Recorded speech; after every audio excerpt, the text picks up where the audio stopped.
15 मई 2026 इस परमात्मा वाणी का संपूर्ण मंथन। ओम नमः शिवाय। मुख्य पॉइंट्स और उनकी समझानी। 1. रूहानी युद्ध और मुख्य शत्रु समझानी। यह युद्ध कोई स्थूल हथियारों का नहीं बल्कि गुप्त और रूहानी है।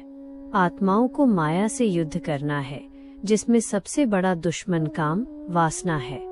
उदाहरण, जैसे पौराणिक कथाओं में पांडवों और कौरवों की विशाल सेनाओं का युद्ध दिखाया गया है, वास्तव में वो इस गुप्त रूहानी युद्ध का ही स्थूल रूप है। इस पर विजय योगबल से ही संभव है। 2. एक ही सत्ता के 3 रूप, बाप, टीचर, सद्गुरु समझानी। निराकार शिव बाबा ही एकमात्र ऐसी सत्ता है जो एक साथ बाप, शिक्षक और सद्गुरु तीनों है। कोई भी देहधारी मनुष्य ये तीनों पद एक साथ नहीं पा सकता। उदाहरण, जैसे एक विद्यार्थी हॉस्टल में रहकर अपने टीचर को कभी नहीं भूलता, वैसे ही हमें भी निश्चय होना चाहिए कि स्वयं भगवान हमें पढ़ा रहे हैं। 3. चलन और रोने का त्याग, तमोगुणी अवस्था समझानी। विश्व का मालिक बनने वाले बच्चों की चलन बहुत रॉयल होनी चाहिए। जो बच्चे अभी भी बात बात पर रोते हैं या हुसैन मचाते हैं, वे 100% तमोगुणी कहलाते हैं। उदाहरण, बाबा कहते हैं, जिन रोया तिन खोया।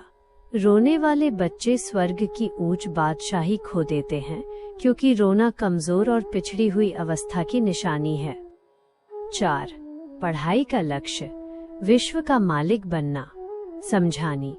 यह पढ़ाई दुनियावी नौकरियों या डिग्रियों, डॉक्टर, इंजीनियर के लिए नहीं है। यह पढ़ाई हमें नर से नारायण और नारी से लक्ष्मी बनाकर विश्व का स्वतंत्र मालिक बनाने के लिए है।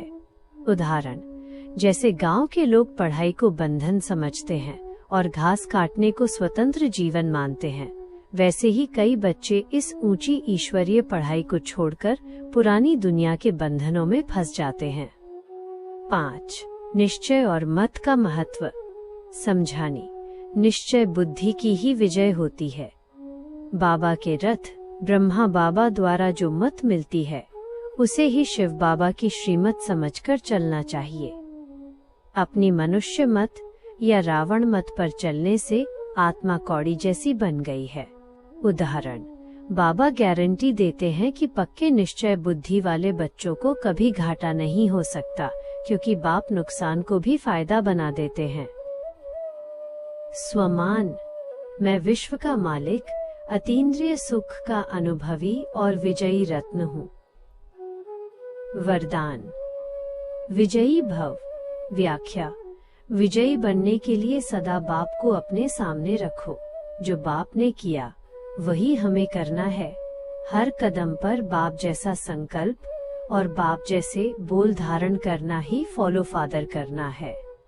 जो बच्चे आज्ञाकारी बनकर चलते हैं, वे सहज ही विजयी रत्न बन जाते हैं।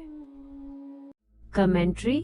अभ्यास हेतु, धीरे धीरे और शांति से अनुभव करें। मैं एक चमकती हुई चैतन्य आत्मा हूँ, भ्रकुटी के सिंहासन पर विराजमान। मैं स्वयं को देह के बंधनों से मुक्त देख रहा हूँ। मेरे सामने मेरा निराकार पिता, मेरा टीचर और मेरा सद्गुरु शिव बाबा है। बाबा की ज्ञान सूर्य की किरणें मुझ पर पड़ रही हैं और मेरे विकर्म विनाश हो रहे हैं। मैं अनुभव कर रहा हूँ कि मैं विश्व का मालिक बन रहा हूँ। मुझ में अतीन्द्रिय सुख समा रहा है। मैं पुरानी मनुष्य मत और रोने धोने वाली तमो प्रधान वृत्ति को त्याग कर बाबा की श्रीमत के प्रकाश में हर कदम उठा रहा हूँ। मैं एक विजयी रत्न हूँ, बाबा के साथ साथ कल्प कल्प का विजयी। ओम नमः शिवाय।